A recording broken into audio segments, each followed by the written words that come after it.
तो चेक करवा देना इसको क्या, तो और इजी बात है ना। ठीक है, स्टार्ट करें। Lecture number 3। क्या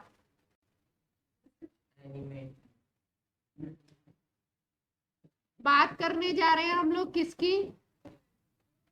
इलेक्ट्रॉन की। किसकी बात करने जा रहे हैं? इलेक्ट्रॉन। पूरी केमिस्ट्री में, पूरी चीजों में प्रोटॉन और न्यूट्रॉन का बहुत कम जगह काम आएगा। पूरा जो प्ले है, पूरा जो गेम है, वो किसका है? इलेक्ट्रॉन का। इलेक्ट्रॉन एनर्जी गेन कर रहा है तो स्पेक्ट्रम बना रहा है, इलेक्ट्रॉन इंटरफेरेंस कर रहा है, इलेक्ट्रॉन डिफ्रैक्शन कर रहा है, इलेक्ट्रॉन फलाना ढिमका। जितने फिनोमिनन अब केमिस्ट्री में पढ़ते जाओगे, सब में किसकी कहानी है? सब। तो इलेक्ट्रॉन बड़ी क्या है, काम की चीज है केमिस्ट्री में। तो इलेक्ट्रॉन की बात करने जा रहे हैं। जो मॉडर्न डिस्कवरी हुई, मैक्सवेल की थ्योरी आई, इलेक्ट्रोमैग्नेटिक थ्योरी, और भी बहुत सारे साइंटिस्ट ने काम किया। तो उसके बाद बोला कि भाई इलेक्ट्रॉन में केवल पार्टिकल नेचर नहीं है, उसमें दो तरीके का नेचर। वो कैसा नेचर शो करता है? Dual nature. बहुत सारे साइंटिस्ट इसमें इन्होंने काम किया। एक साइंटिस्ट थे, दो ब्रदर्स थे। बेसिकली वो शायद इकोनॉमिस्ट थे और एंथ्रोपोलॉजिस्ट जो होते हैं आपके, जो ह्यूमन टेंडेंसी या ह्यूमन बिहेवियर पे काम करते हैं। हाँ, बेसिकली वो ह्यूमन बिहेवियर पे काम करते थे, साइंटिस्ट थे, फॉरनर। दो ब्रदर्स थे, उन्होंने भी काम किया इस पे। और डी ब्रोई की इक्वेशन हम लोग पढ़ेंगे। कई लोग उसको डी ब्रॉगली भी बोलते हैं, वैसे होता क्या, उसको प्रोनाउंस करते हैं डी ब्रोई। ठीक है, दो ब्रदर्स थे, उन्होंने दिया है। उन्होंने बताया, लाइट के बारे में बात की थी, इलेक्ट्रॉन के बारे में बात की थी कि लाइट और इलेक्ट्रॉन में क्या होता है? Dual nature. डुअल नेचर का मतलब है कि एक तो ये पार्टिकल की तरह बिहेव करेगा, और दूसरा बिहेवियर कैसा होगा इसका? वेव की तरह बिहेव करेगा। अब अगर कोई चीज पार्टिकल की तरह बिहेव कर रही है, तो उसमें क्या क्या चीजें देखनी है? काइनेटिक एनर्जी हो सकती है, मोमेंटम हो सकता है, मास होगा, वेलोसिटी होगी, और दो स्पेशल और फिनोमिनन के बारे में बात की गई। एक को बोलते हैं ब्लैक बॉडी रेडिएशन, इसको भी पढ़ेंगे हम डिटेल में। और दूसरा होता है फिनोमिनन फोटो इलेक्ट्रिक इफेक्ट। ठीक है। अब अगर बात की कि वेव की तरह अगर आप उसको ट्रीट करते हो, तो वेव की तरह ट्रीट करोगे तो उसमें दो फिनोमिनन आपको दिखने चाहिए। कि इलेक्ट्रॉन को अगर वेव बोलते हो तो उसमें क्या क्या चीजें होनी चाहिए? एक होगा इंटरफेरेंस, और दूसरा क्या होगा? डिफ्रैक्शन। ठीक है।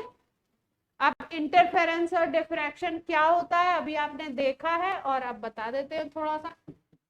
इंटरफेरेंस की बात कर लें, टू टाइप्स का देखने को मिलता है वेव में इंटरफेरेंस। एक को बोलते हैं कंस्ट्रक्टिव, और दूसरे को क्या बोलते हैं? डिस्ट्रक्टिव।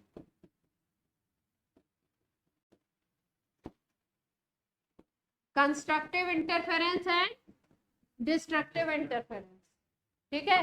कंस्ट्रक्टिव में क्या बात होगी? बेसिकली ये जो इंटरफेरेंस है, ये क्या है? सुपर इम्पोजिशन ऑफ वेव है, एक दूसरे के ऊपर सुपर इम्पोज हो रही है वेव। इसी को बोलते हैं हम लोग क्या? इंटरफेरेंस। अब दो तरीके का कैसे देख सकते हैं, देखो। जैसे मान लो एक वेव है, इस डायरेक्शन में जा रही है ऐसे, ये पहली वेव है।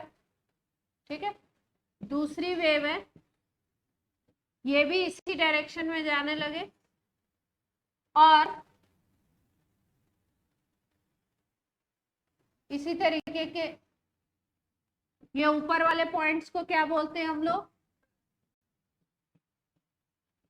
और नीचे वाले पॉइंट को, इनको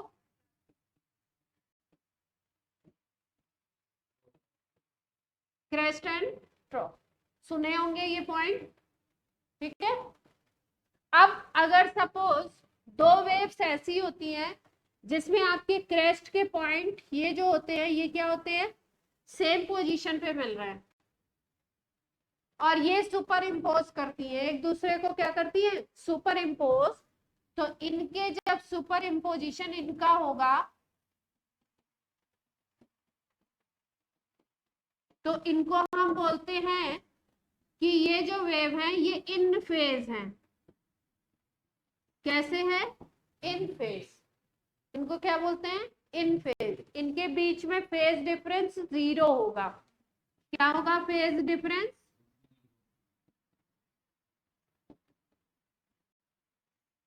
0। जब ये एक दूसरे के ऊपर सुपर इम्पोज करेंगी तो नई वेव बनाएंगी। मान लो इसका ये जो पोजीशन होती है इसको हम लोग क्या बोलते हैं, एम्पलीट्यूड। इसका मान लो A1 है और इसका एम्पलीट्यूड मान लो वेव का, हाँ ये एम्पलीट्यूड बोलते हैं, A2 है। तो नई जो वेव बनेगी कंस्ट्रक्टिव इंटरफेरेंस के बाद उसका एम्पलीट्यूड इन दोनों के एम्पलीट्यूड से क्या होगा, ज्यादा होगा। ये जो एम्पलीट्यूड हमें मिलेगा ए फाइनल बोल दो, ये ए फाइनल की वैल्यू ज्यादा होगी किससे, A1 से भी, और ए फाइनल की वैल्यू A2 से भी ज्यादा होगी। तो इसको हम क्या कहते हैं, कंस्ट्रक्टिव इंटरफेरेंस। क्लियर है बात। अब दूसरा जो है वो क्या है, डिस्ट्रक्टिव इंटरफेरेंस है। डिस्ट्रक्टिव में क्या होगा देखिए, ये आउट ऑफ फेज चली जाएंगी। आउट ऑफ फेज पोजीशन कैसे देखते हैं, एक वेव मान लो ऐसे है,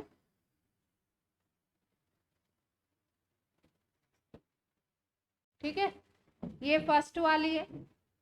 दूसरी वेव जो होगी वो कुछ इस तरीके से होगी कि जहां पे इसका क्रेस्ट है, यहाँ पे देखो इस पोजीशन पे, वहां पे इसका क्या होगा,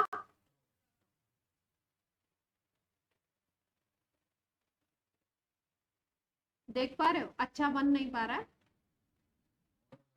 आपने समझ लिया है ना, क्या जरूरी नहीं है A1 A2 बराबर हो, ऐसा जरूरी नहीं है, ठीक है। ये फेज, अब इनमें क्या है, इनमें फेज डिफरेंस है। फेज डिफरेंस हम कैसे देखेंगे, यहाँ पे इस पॉइंट पे इसका क्रेस्ट दिखाई दे रहा है और यहाँ पे इसका क्या दिखाई दे रहा है, अभी कौन है, टाइम हो रहा, यहाँ तक की बात क्लियर है सबको। हमारे साथ अब देखो ये क्रेस्ट है यहाँ पे और यहाँ पे उसी पॉइंट पे क्या है, ट्रॉफ है। तो हम लोग इसको क्या बोलेंगे, इस इन दोनों वेव्स को बोलेंगे कि ये दोनों वेव्स जो हैं ये क्या है, आउट ऑफ फेज है। आउट ऑफ फेज का मतलब इनमें क्या है, फेज डिफरेंस प्रेजेंट है, फेज डिफरेंस प्रेजेंट है। अब ये दोनों जब एक दूसरे को सुपर इम्पोज करेंगी तो क्या करेंगी, एक दूसरे के इफेक्ट को खत्म करेंगी। बेसिकली इफेक्ट को खत्म नहीं करती है, वेव का जो ये एम्पलीट्यूड वगैरह लिया जाता है ये चीजें होती हैं वेक्टर, ठीक है। तो एक वेक्टर मान लो A है 5 मैग्नीट्यूड का और दूसरा वेक्टर B है 5 मैग्नीट्यूड का, और दोनों को 180 पे अगर लगा देते हो आप अपोजिट डायरेक्शन में, तो फाइनल का मैग्नीट्यूड क्या हो जाएगा, एक मान लो 5 है एक 3 है, तो फाइनल का मैग्नीट्यूड क्या होगा, 5 और 3 से तो कम ही होगा, इतनी बात सबको पता है। फॉर्मूला वाला लगा लेंगे जो आप लगाते हो, कौन सा है? R is equal to root of a square plus b square plus 2ab cos theta. Cos theta आप क्या लगा दोगे? 180।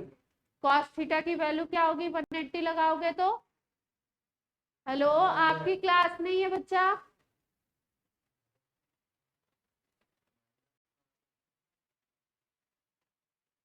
ये यहाँ पे देखो, अगर आउट ऑफ फेज की बात कर रहे हो तो मैंने क्या बताया, जो ये आपके डायरेक्शन होंगे ये क्या होंगे? वेक्टर क्वांटिटी है।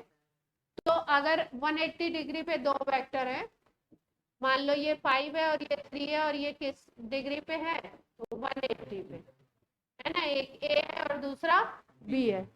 तो ऐसे वेक्टर्स जब होते हैं तो आप रिजल्टेंट जब निकालते हो तो रिजल्टेंट 5 और 3 से तो क्या आएगा? 3 से भी छोटा होगा और 5 से भी। ये कुछ रूल्स होते हैं ना वेक्टर के, याद रखते हैं हम लोग, रखते हैं कि नहीं? पढ़ा कि नहीं पढ़ा? अभी वेक्टर पढ़ लिया? तब बोलिए जल्दी जल्दी, फिर क्यों देर लग रही है? ये होता है ना फॉर्मूला, यस और नो?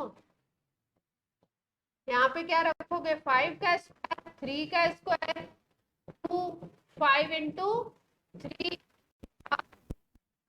180। ये क्या हो जाएगा आपका? 25, 9 और क्या आ जाएगा? ये 2, 15 और 30, और ये क्या आ गया? -1, तो ये -30 बन गया। तो कितना आ गया यहाँ पे? ये है आपका 35, है ना? 35, 34, 30 माइनस कर दिया आपने तो 4 आ गया, तो क्या आ गया? 2। वैल्यू अगर आप देखो तो 3 और 5 दोनों से कम हो गई।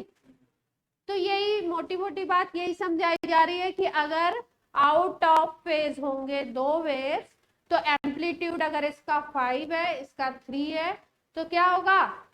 इसका एम्पलीट्यूड अगर हमने माना सपोज 5, सपोज, है ना, ऐसे नहीं याद कर लो, इंटरफेरेंस में 5 होता है, और इसका सपोज किया हमने क्या? 3। तो नई वाला जो नया वेव बनेगा डिस्ट्रक्टिव इंटरफेरेंस से, उसका एम्पलीट्यूड क्या बनेगा? कभी ऐसा भी हो सकता है कि खत्म ही हो जाए, है ना, 0 भी आ सकता है। 0 किस कंडीशन में आ सकता है दो वेक्टर का? जब दोनों का एम्पलीट्यूड इक्वल होगा तो क्या होगा? 0 हो जाएगा ना। हाँ, यहाँ पे क्या आ गया? ये 2 आ जाएगा, एम्पलीट्यूड का मैग्नीट्यूड। क्लियर है? एम्पलीट्यूड का मैग्नीट्यूड 2 हो जाएगा, है ना? तो ऐसे ही अगर मान लो दोनों के A1 A2 इक्वल है और वो 180 पे है, ये दोनों वेक्टर आउट ऑफ फेज है, 180 का फेज डिफरेंस है, तो क्या हो जाएंगे? ये क्या हो जाएंगे? कैंसिल आउट हो जाएंगे, 0 हो जाएगा। तो आपको कोई वेव नहीं मिलेगी। डिस्ट्रक्टिव के बाद स्ट्रेट लाइन दिखाओगे आप। क्या दिखाओगे? स्ट्रेट लाइन, ऐसे ऐसे। ये पहली वेव है, ये दूसरी है। दूसरी वाली को कैसे बनाना था? दूसरी वाली में ऐसे बना, ये मान लो A है और ये भी क्या है? A। दोनों अगर सेम है, आउट ऑफ फेज है, सुपर इम्पोज होंगे, तो क्या बनेगा? डिस्ट्रक्टिव इंटरफेरेंस होगा। ठीक है, और क्या मिलेगा हमको? ये सब क्या मतलब है? हाँ, ये आपका अच्छा क्वेश्चन है। ठीक है, इलेक्ट्रॉन कहीं पे वेव की तरह बिहेव कर रहा है तो उसमें ये प्रॉपर्टीज होनी चाहिए। ठीक है, तभी उन्होंने ये प्रूव करके देखा। हाँ, उन्होंने क्या किया? प्रूव करके देखा, और तब बोला कि ये क्या है? इंटरफेरेंस शो कर रहा है, तो मतलब ये क्या है? वेव है, पार्टिकल नहीं। दूसरा कौन सा फिनोमिनन था? डिफ्रैक्शन। क्या है? वैसे तो इन जनरली ये बोलते हैं कि दो वेव्स का सुपर इम्पोजिशन, दो वेव्स कंबाइंड हो रही है, दो वेव्स का कॉम्बिनेशन, दो वेव्स का कॉम्बिनेशन बेसिकली। हाँ, किसमें? डिस्ट्रक्टिव में। डिफ्रैक्शन में भी करेंगे, डिफ्रैक्शन का मतलब अलग है। देखो क्या है, वैसे तो आपको बताया जाता है, शॉर्ट में ये बता दिया जाता है कि अगर आप कोई वेव ट्रेवल कर रही है, ठीक है, और उसके बीच में आपने कोई स्क्रीन लगा दिया और स्क्रीन में कोई पोर है, स्लिट है ना, कोई होल है, कोई स्लिट है, तो वहां पे क्या होता है? बेंडिंग ऑफ वेव हो जाता है। क्या हो जाता है? वेव बेंड कर जाती है। इसको हम लोग क्या कहते हैं? डिफ्रैक्शन। क्या कहते हैं? डिफ्रैक्शन। ठीक है, तो हाँ, बेंडिंग ऑफ वेव्स एट, कोई आपने पोर है, ठीक है, या आप बोल सकते हो स्लिट पर। जैसे मान लो ये स्क्रीन लगा हुआ है और यहां से क्या हो रहा है? वेव आपकी ट्रेवल करते हुए जा रही है, ऐसे वेव आगे की तरफ बढ़ रही है। यहाँ पे क्या है? स्लिट है। यहाँ पे क्या चीज है? पोर है। स्लिट जिसको बोल रहे हैं हम फिजिक्स की लैंग्वेज में, स्क्रीन के ऊपर क्या है? स्लिट बना हुआ है, ये स्क्रीन है। तो यहां से क्या होगा? ये जो बड़े एम्पलीट्यूड वाली वेव थी, ये यहाँ से ब्रेक हो जाएगी और छोटे एम्पलीट्यूड वाली वेव यहाँ से निकलेगी। इसको वेव बोलते हैं, और इसको बोलते हैं छोटे, उसकी जो निकलेगी उस होल से, उसको बोलते हैं वेवलेट्स। लेट्स, ये छोटू सी जो निकलेगी इसको क्या बोलेंगे? वेवलेट्स। ठीक है, यहाँ पे ऐसे ये बाहर निकलेगी और आगे की तरफ प्रोपगेट करेगी। ये जो फिनोमेनन है यहाँ से निकलने का, आगे की तरफ प्रोपगेट करने का, इसको क्या बोलते हैं? डिफ्रैक्शन। ठीक, अगर यहाँ पे दो स्लिट बना देते तुम, जो यंग्स ने किया था, यंग्स डबल स्लिट एक्सपेरिमेंट, हाँ इसमें हमने एक ही लिया है, दो अगर स्लिट बना दो, ठीक है, तो क्या होगा?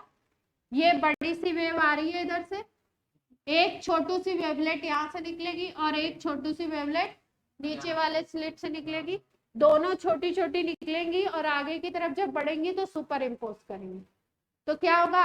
इंटरफेरेंस फिर से होगा और डिफ्रैक्शन फिर से होगा, जो हम लोगों ने अभी वीडियो में देखा था। डबल स्लिट वाले में वो दिखाया गया था कि एक छोटी वेवलेट निकली, फिर दूसरी उसके एडजेसेंट में निकली, फिर आगे जाके ये दोनों क्या हुई? सुपर इम्पोज की, है ना, और सुपर इम्पोज करके कहीं कंस्ट्रक्टिव और कहीं पे डिस्ट्रक्टिव।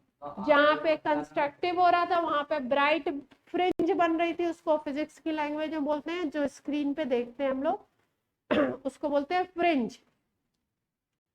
जहां कंस्ट्रक्टिव हो रहा था वहां पे ब्राइट लाइट आपको दिखेगी, उसको बोलते हैं ब्राइट फ्रिंज, ब्राइट फ्रिंज। और जो जहां पे डार्क दिखेगा थोड़ा सा, उसको बोलते हैं हम लोग डार्क फ्रिंज। ठीक है, तो ये फ्रिंज और फ्रिंज के बीच का डिस्टेंस, लाइट का वेवलेंथ, ये दीज ऑल थिंग्स आप कहाँ पढ़ेंगे? 12th physics. अभी हमें क्या समझना था? इंटरफेरेंस क्या होता है, डिफ्रैक्शन क्या होता है, इंटरफेरेंस कंस्ट्रक्टिव कब है, डिस्ट्रक्टिव कब है, इन फेज वेव क्या होगी और आउट फेज वेव क्या होगी। अब इलेक्ट्रॉन में ये प्रॉपर्टीज हैं, हमने मान ली। ठीक, ये आपको बताया क्यों, काम इतने से भी चल सकता था कि इलेक्ट्रॉन में इंटरफेरेंस और डिफ्रैक्शन की प्रॉपर्टी होती है, इतने से बात बन सकती थी, लेकिन आपको पता होना चाहिए होता क्या। अब आ जाते हैं हम लोग, अब आ जाते हैं हम लोग कहाँ पे? पार्टिकल नेचर पे आ जाते हैं। आज पार्टिकल नेचर की बात कर लेते हैं, फिर कल हम लोग वेव की बात करें। ठीक, तो पार्टिकल एक फिनोमिनन बताया,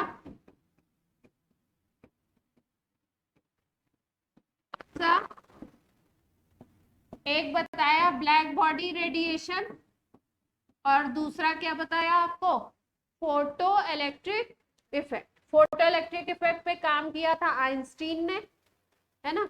तो हम लोग पढ़ने जा रहे हैं आज क्या, फोटो इलेक्ट्रिक। ध्यान से समझना, बहुत इजी है। अगर क्वेश्चन आता है तो बहुत इजी होता है, कैलकुलेशन होती है बस थोड़ी सी, होता है क्या, इजी, हलवा क्वेश्चन होता है। कभी कभी कैलकुलेशन भी वैल्यूज ऐसी दे देते हैं कि इजी आता है। ठीक, तो समझते हैं भाई। मेटल की प्लेट है, क्या है ये, मेटल प्लेट है।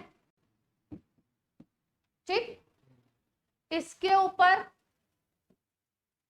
लाइट आकर के, फोटो का मतलब है लाइट की कुछ बात हो रही है, फोटो वर्ड जैसे ही आ जाए वैसे, फोटोन, फोटोन का मतलब लाइट के एनर्जी पैकेट। लाइट आकर के इसके ऊपर गिरती है किसी वेवलेंथ की, क्या आ गया यहाँ पे, लाइट। लाइट का मतलब इसके ऊपर कौन गिर रहा है आके, फोटोन। ठीक, और इस लाइट के इसके ऊपर पड़ने से यहां से इलेक्ट्रॉन एमिट होता है। क्या एमिट होता है, इलेक्ट्रॉन। इलेक्ट्रॉन एमिट हो जाता है।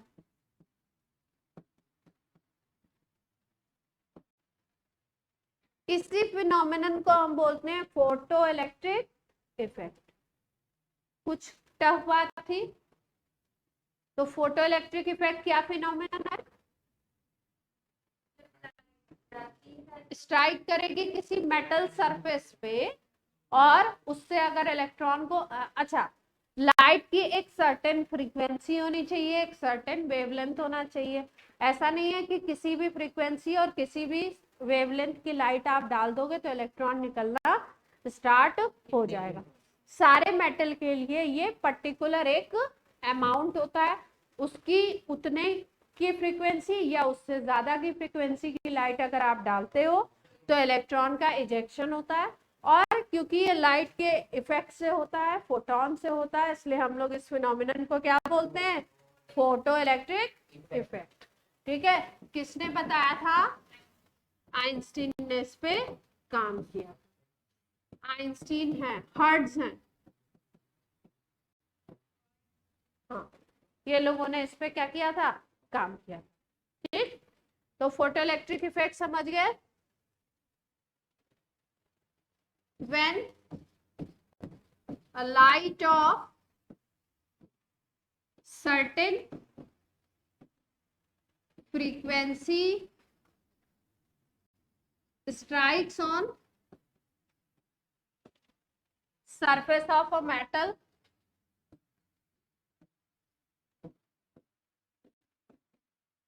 by which electrons are ejected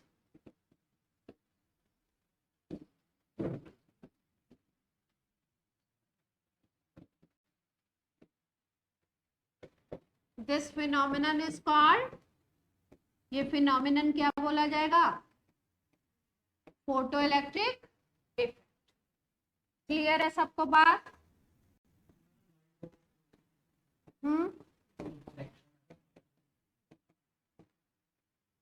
कौन सी लाइट ऑफ करती है, लाइट क्या करती होंगी, लाइट ऑफ सर्टेन वेवलेंथ। हाँ, लाइट की जो वेवलेंथ या फ्रीक्वेंसी जो होनी चाहिए वो क्या होनी चाहिए, डेफिनेट होती है। अलग अलग मेटल के लिए उसकी अलग अलग वैल्यू कैलकुलेट की गई है। तो फोटो इलेक्ट्रिक इफेक्ट क्यों बोला गया, फोटो इलेक्ट्रिक इफेक्ट, तीन वर्ड है इसमें। फोटो का मतलब लाइट के थ्रू होना है, इलेक्ट्रिक का मतलब इलेक्ट्रॉन निकलेंगे, इलेक्ट्रॉन मूव करेंगे तो इलेक्ट्रिक करंट जनरेट होगी। आपको पता है कि movement of electron is called electric current, है ना। तो इससे क्या होगा, इलेक्ट्रिक करंट क्रिएट होगी, इसीलिए इसको हम बोलते हैं फोटो इलेक्ट्रिक इफेक्ट। इलेक्ट्रॉन जो एमिट होगा उसको क्या बोलोगे,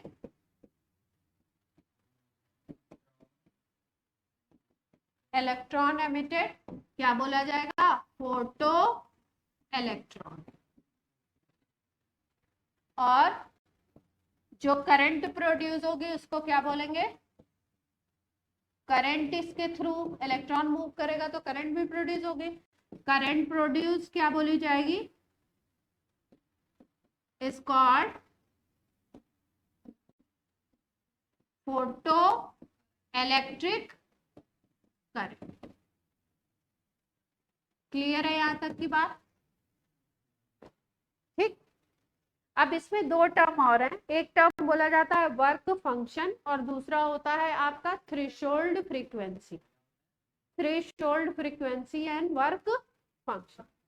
ठीक है, तो इसको समझते हैं। देखो, जैसे मान लो ये किसी मेटल का सरफेस है ना, ये कोई मेटल है। अब क्या करना है हमको, लाइट इस पे डाल रहे हैं। पहले हमने लाइट डाली, मान लो पहले हम डालते हैं लाइट 100 हर्ट्ज की, ठीक है, 100 हर्ट्ज की डाली पहले, सबसे पहले तो देखा कोई इलेक्ट्रॉन नहीं निकला। सबसे पहले 100 हर्ट्ज डाला, नो इलेक्ट्रॉन, कोई भी इलेक्ट्रॉन नहीं। अब हमने बोला चलो बढ़ाते हैं, फिर 102 हर्ट्ज की डाल दी लाइट, जिसकी फ्रीक्वेंसी कितनी है 102, 102 हर्ट्ज की डाल दी। और अब देखा कि अब इलेक्ट्रॉन निकल रहा है क्या, तो देखते हैं अभी भी इलेक्ट्रॉन नहीं निकला। अब धीरे धीरे बढ़ाते गए, ठीक, इसको क्या किया, इंक्रीज किया, धीरे धीरे फ्रीक्वेंसी को क्या किया, इंक्रीज करते गए और इंक्रीज करके देखते रहे कि इलेक्ट्रॉन निकल रहा है या नहीं निकल रहा है। एक्सपेरिमेंट करते जा रहे हैं, लाइट की फ्रीक्वेंसी को बढ़ाते जा रहे हैं। सपोज मान लो जैसे ही 150 हर्ट्ज पे पहुंचा, एक एक्सपेरिमेंट ऐसा था जिसमें 150 हर्ट्ज की लाइट आपने डाली, जैसे ही 150 हर्ट्ज की लाइट डाली तो आप क्या देखते हो, इलेक्ट्रॉन निकल जाता है, इलेक्ट्रॉन इजेक्शन स्टार्ट हो जाता है। 150 हर्ट्ज पे इलेक्ट्रॉन, 150 हर्ट्ज की फ्रीक्वेंसी की लाइट जैसे ही डालते हो इलेक्ट्रॉन क्या होता है, निकलना स्टार्ट हो जाता है। अब आप 150 की डालो इस मेटल पे, ये कोई मेटल है, कोई भी एक्स मेटल है, इस पे 150 हर्ट्ज की लाइट डालो या 150 से अबव कोई भी, 200 की डाल दी, 400 की डाल दी, 151 की डाल दी, 152 की डाल दी, उससे ज्यादा किसी भी फ्रीक्वेंसी की लाइट डालते हैं तो क्या होता है, इलेक्ट्रॉन निकलता है।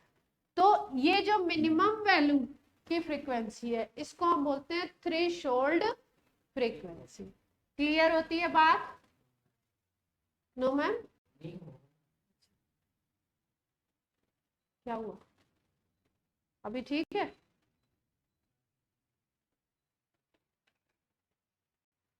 तो ये जो 150 की है, इसके 150 हर्ट्ज से आप रखो या 150 से क्या रखो, ज्यादा की रख दो फ्रीक्वेंसी,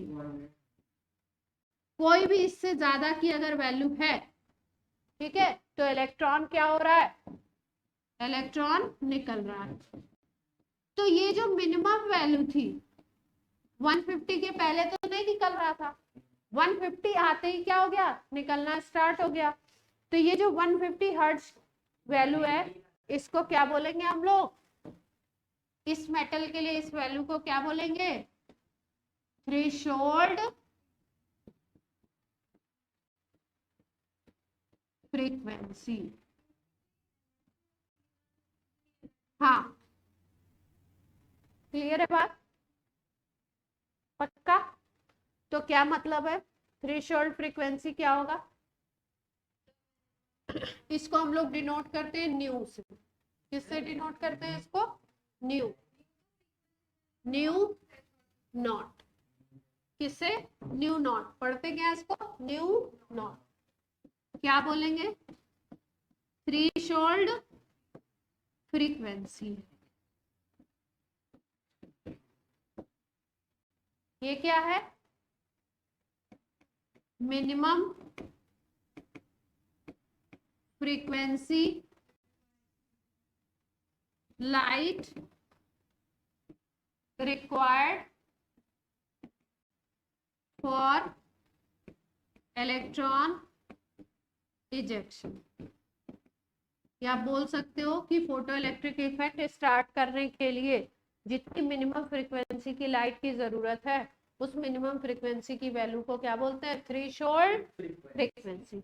इससे कम दोगे तो इलेक्ट्रॉन नहीं निकलेगा, इससे ज्यादा दोगे, इतनी दोगे तो इलेक्ट्रॉन आराम से, फोटो इलेक्ट्रिक इफेक्ट आपको आराम से देखने को मिले। ठीक, अब इसी के साथ साथ एक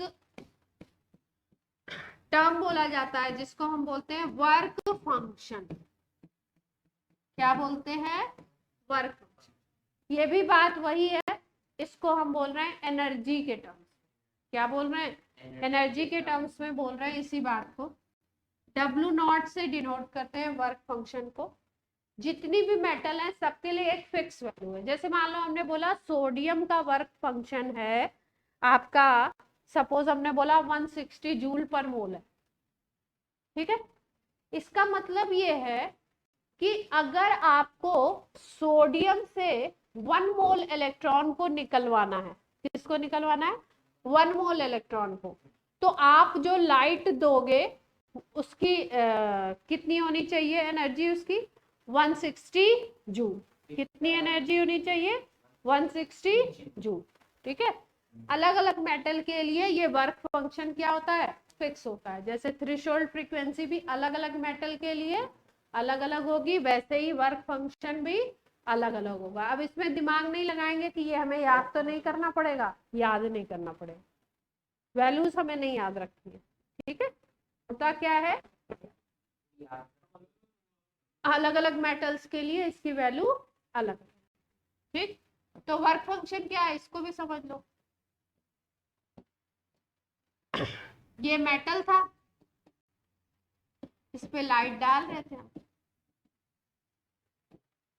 ठीक है, अब मान लो ये जो लाइट आ रही थी इस पे 100 जूल एनर्जी प्रोड्यूस कर रही है।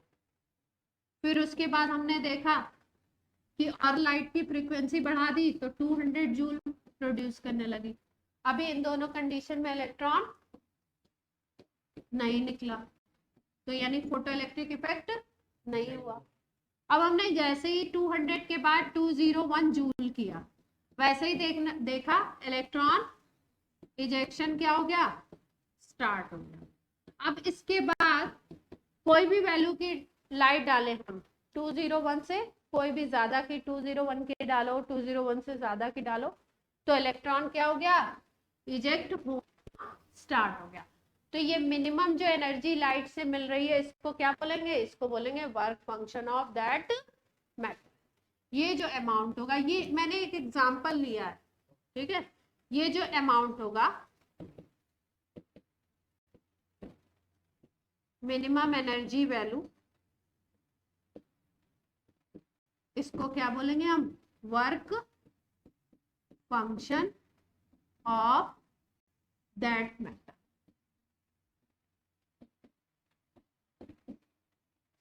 ठीक है, जैसे कई बार क्या होता है, कुछ घर पे फंक्शन है ना, घर में कई बच्चे होते हैं। कुछ बच्चे ऐसे होते हैं जो एक बार कहने से काम कर लेते हैं, कुछ ऐसे होते हैं जिनको क्या होता है, कुछ अगर काम करवाना तो कुछ आपको प्रलोभन देना पड़ता है, कुछ उनको रिश्वत वगैरह, चॉकलेट वॉकलेट दो या वादा करो, है ना, कि जाओ बेटा ये काम करके आ जाओ तो आपको चॉकलेट मिलेगी, है ना। कुछ बच्चे ऐसे होते हैं जिनको क्या होता है, ना तो चॉकलेट चाहिए और ना ही वो बात से सुनने वाले, उनको क्या चाहिए होता है ना, एक ये जब मिलेगा तब क्या होगा, ये जब गर्म हो जाएगा तो फिर वो काम पे चलेंगे। ठीक है, एनर्जी मिल जाएगी। तो सबके एनर्जी की जो वैल्यू है वो क्या है? अलग अलग है। एक बच्चा ऐसा है जो एक बार कहने से काम कर लिया, एक बच्चा ऐसा है जिसको आपको क्या देना पड़ा? चॉकलेट की एनर्जी देनी पड़ी। एक बच्चा ऐसा है जिसको अपने हाथों से हीट एनर्जी देनी पड़ी, आपको मोमेंटम ट्रांसफर करना पड़ा। तो इसी तरीके से जितनी मेटल्स होती हैं वो फोटो इलेक्ट्रिक इफेक्ट के लिए उनके ऊपर अलग अलग फ्रीक्वेंसी की लाइट डालनी पड़ती है आपको। ठीक है। अब जैसे मान लो सोडियम के लिए ये वैल्यू 200 जूल है, पोटेशियम के लिए ये 400 है, और लिथियम के लिए ये वैल्यू मान लो 1000 है। ठीक है, ये वैल्यू है एनर्जी की। ठीक है, और हमने 2000 जूल की डाल दी, तो क्या तीनों में होगा क्या photo electric effect?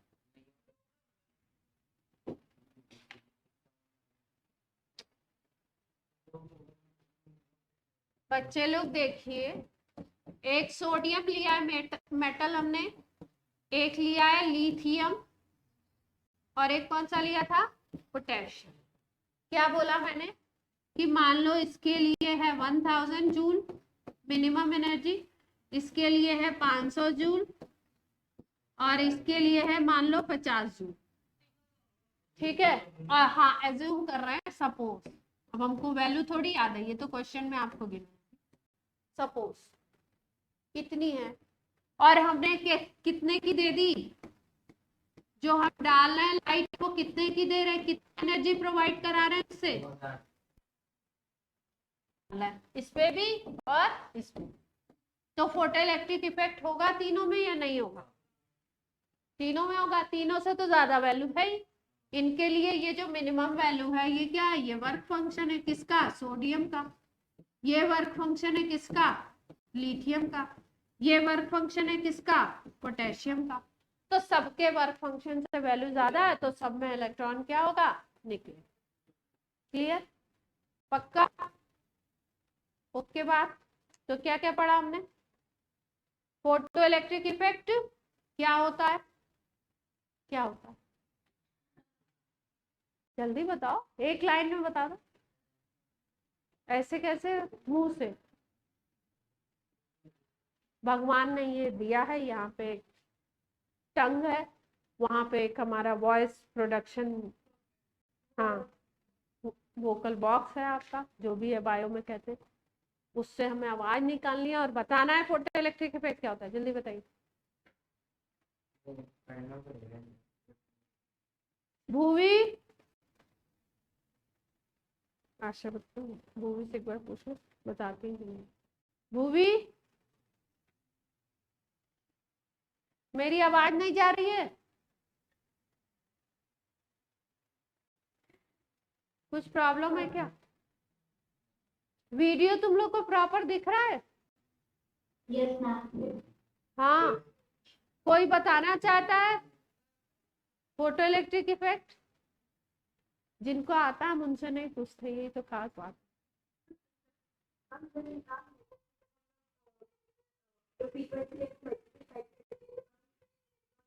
Light light frequency नहीं बोलेंगे, क्या बोलेंगे? एप्रोप्रिएट फ्रीक्वेंसी की लाइट अगर मेटल पे स्ट्राइक करेगी तो क्या होगा? एप्रोप्रिएट होना चाहिए उसके अकॉर्डिंग। ठीक है, जैसे बच्चे के अकॉर्डिंग मैंने बताया था ना, किसी को चॉकलेट चाहिए, किसी को चाटा चाहिए, किसी को क्या चाहिए?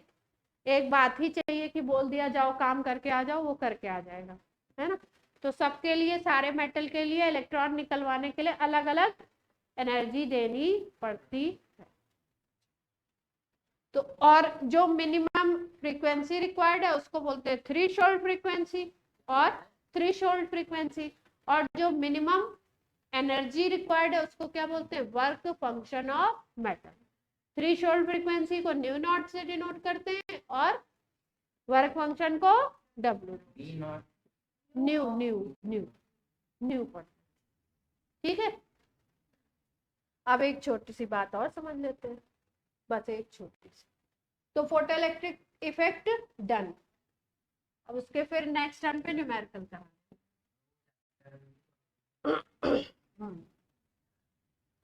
अब देखो, फोटो इलेक्ट्रिक इफेक्ट हो रहा है तो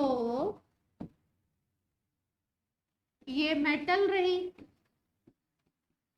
इसके ऊपर कौन आ रहा है? लाइट स्ट्राइक कर रही है ना? तो लाइट की कोई फ्रीक्वेंसी है, लाइट की फ्रीक्वेंसी को न्यू मान लें। क्या मान लें? न्यू। ठीक, और लाइट जो होता है वो किससे बना होता है? छोटे छोटे एनर्जी के पैकेट से बनी होती है। किससे बनी होती है? एनर्जी पैकेट से बनी होती है। इन एनर्जी पैकेट्स को हम बोलते हैं फोटॉन। क्या बोलते हैं? फोटॉन। और इन फोटॉन की एनर्जी को निकालने का फॉर्मूला होता है, एनर्जी अगर निकालनी है इनकी तो इसका फॉर्मूला होता है H multiplied by nu. H is Planck, हमने नहीं निकाला था, एक साइंटिस्ट है प्लैंक, उन्होंने निकाला था प्लैंक कांस्टेंट। इसकी वैल्यू हम लोग याद रखेंगे, न्यूमेरिकल में काम आएगी। और न्यू क्या हो गई? Frequency of light. जो भी लाइट है उसकी फ्रीक्वेंसी लगा दोगे, एच से मल्टीप्लाई कर दोगे तो क्या आ जाएगी? उसके फोटोन की एनर्जी। क्लियर है बात? एच की वैल्यू लेते हैं 6.6 10⁻⁻34। ठीक है? और नहीं, -34, 6.6 आगे भी होता है, 6.67, 6.67। ठीक है, आगे तक होता है, हम लोग 6.6 ही याद रखते हैं और न्यूमेरिकल में जो वैल्यू दी होगी वो यूज कर लेंगे।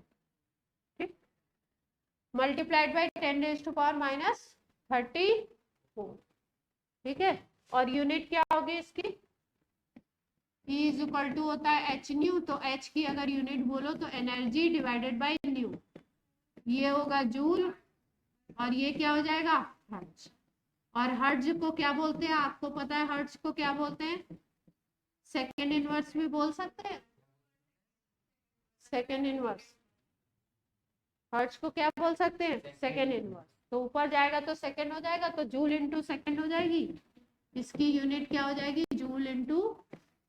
कोई दिक्कत? जूल इंटू सेकेंड हो जाएगी ना, ये सेकेंड इनवर्स है, ऊपर चला जाए।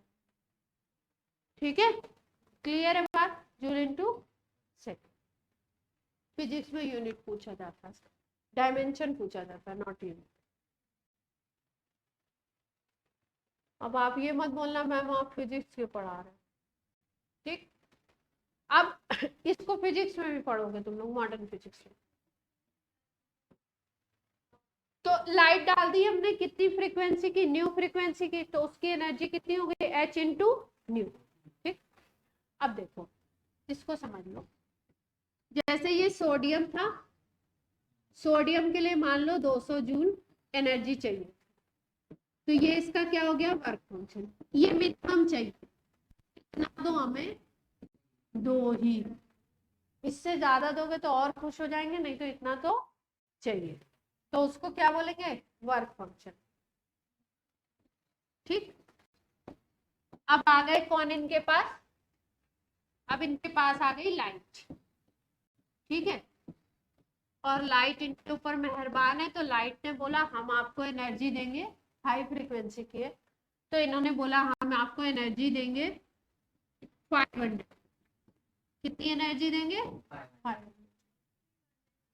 अब 200 इनको चाहिए था, कितनी मिल गई? 500। तो 500 में से 200 तो यूज हो गया, इलेक्ट्रॉन निकलवाना शुरू कर दिया, इलेक्ट्रॉन निकलने लगे। 300 का जो अमाउंट है वो क्या करेगा? वो जो इलेक्ट्रॉन निकल रहे हैं उनको काइनेटिक एनर्जी देगा। क्या करेगा? Kinetic energy. इसका मतलब कि इस 500 को आप कहाँ कहाँ पे यूज कर रहे हैं? लाइट की जो एनर्जी थी उसको कहाँ कहाँ पे यूज किया आपने? एक तो इलेक्ट्रॉन निकलवाना शुरू करने में, जिसको आप बोलोगे वर्क फंक्शन, 200 जूल यूज हुआ, यहाँ इतना दे दिया तो इलेक्ट्रॉन निकलना स्टार्ट हो गए। और जो ये 300 जूल है ये किस में काम आ जाएगा? इलेक्ट्रॉन को काइनेटिक एनर्जी, अच्छी काइनेटिक एनर्जी। क्लियर? तो इससे एक फॉर्मूला निकाला गया कि भाई अगर आप लाइट डालते हो एच न्यू, लाइट की फ्रीक्वेंसी न्यू, तो एनर्जी कितनी हुई? H new. तो ये एनर्जी कहाँ यूज होगी? एच न्यू नॉट में और काइनेटिक एनर्जी। हाँ, 0 मीन्स नॉट होता है, ठीक है। ये एच न्यू क्या है, ये है आपकी फोटोन की एनर्जी, जो एनर्जी दे रहे हो। ये एच न्यू नॉट क्या होता है, इसी को बोलते हैं work function. W naught is equal to होता है एच न्यू, इसको बोलते हैं वर्क डब्ल्यू नॉट। और ये क्या हो गई, काइनेटिक एनर्जी। क्लियर है बात। तो इसको ऐसे भी लिख सकते हो आप,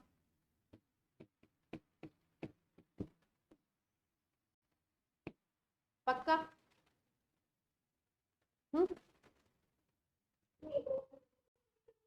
देखो, जो एनर्जी दोगे आप, क्या दिक्कत है,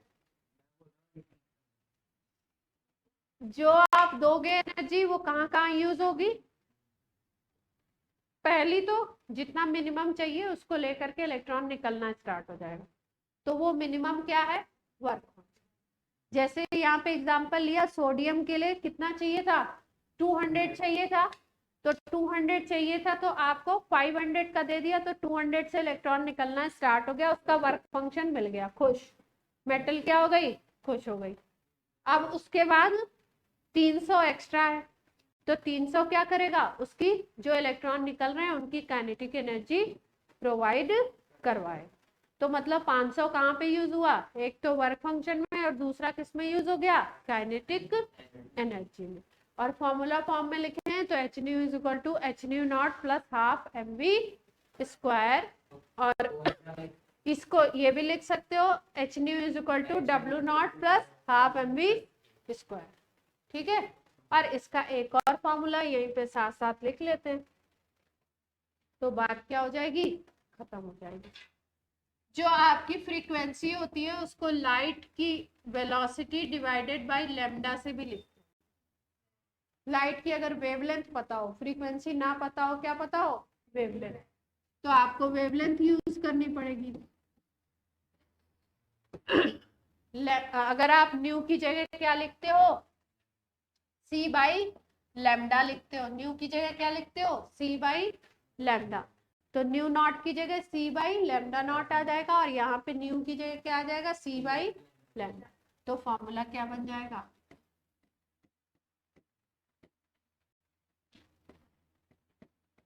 ये थ्रीशोल्ड वेवलेंथ है। ये 4 फॉर्मूला याद रखोगे, अपना सारा सवाल निकल जाएगा, ठीक है, पक्का। एनसीईआरटी लाया है कोई,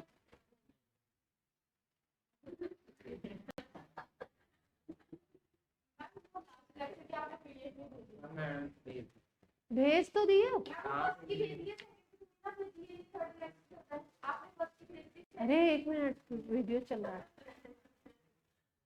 अभी बाद में बात करते।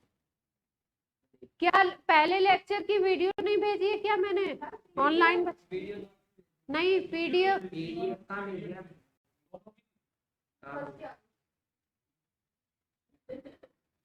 मैंने तो भेजी है सारे लेक्चर। वीडियो भेजी है और फर्स्ट लेक्चर की पीडीएफ। अच्छा, वीडियो तो पढ़ लिया ना। मूवी मूवी वेरोनिका, क्या कोई पीडीएफ नहीं आया है क्या, हम वीडियो किसका वीडियो है, ये डाल दो या लेक्चर का पीडीएफ। अरे है पीडीएफ है। आज कौन सा है, आज लेक्चर नंबर 3 था ना अपना, हाँ तो है। तो 1 और 2 का लेक्चर नहीं है क्या, मोबाइल में देखो। अरे सब है।